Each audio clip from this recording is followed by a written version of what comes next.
It's a long 12-hour day, flying out of Chile to one of the farthest points Operation IceBridge can reach in the Antarctic, the Getz Ice Shelf. We know from satellite measurements that this 300-mile-long floating ice shelf is losing mass, but with IceBridge data, we hope to find out something about why and how fast this ice is disappearing.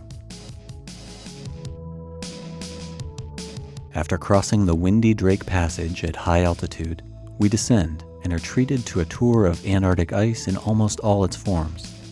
We see different kinds of sea ice, from thin gray sheets to solid fields covered in snow and littered with icebergs. We see gigantic tabular icebergs, taller than a house and longer than a runway, that were once part of the largest piece of ice on Earth. And we see the ice sheets themselves, smooth in some areas, heavily crevassed in others. As we arrive at the survey area, we come across the calving front of the Getz Ice Shelf.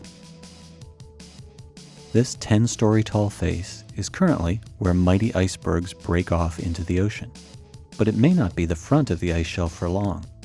Upstream, a crack is forming, threatening to calve off a new tabular iceberg and move the calving front inland. Even from just a few thousand feet above, the scale is deceiving. The crack looks like something you could jump across, but our laser data tells us it's 45 meters deep. And with our digital photography, we can estimate the width at more than 13 meters. But back to why we're here. We need to get a better handle on the bathymetry below the ice shelf. Basically, the shape of the ocean floor below this floating ice tongue. The shape will help us calculate the circulation of the warm water, well, comparatively warm water, that's eating away at the ice shelf from below.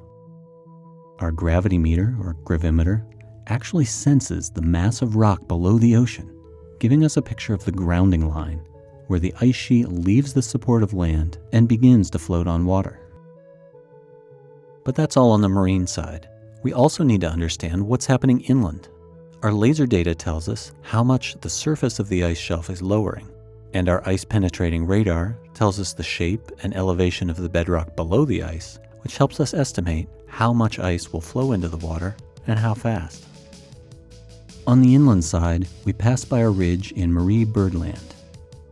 Most of the distinctive mountains peeking through the thick ice here are extinct volcanoes from the Cenozoic era. They're a welcome scenic change from the wide, flat landscape that covers so much of polar regions. After collecting nearly 5 hours of data, we head for home and get a rare, clear view of the Antarctic Peninsula with its stunning mountain chain and almost alpine glaciers.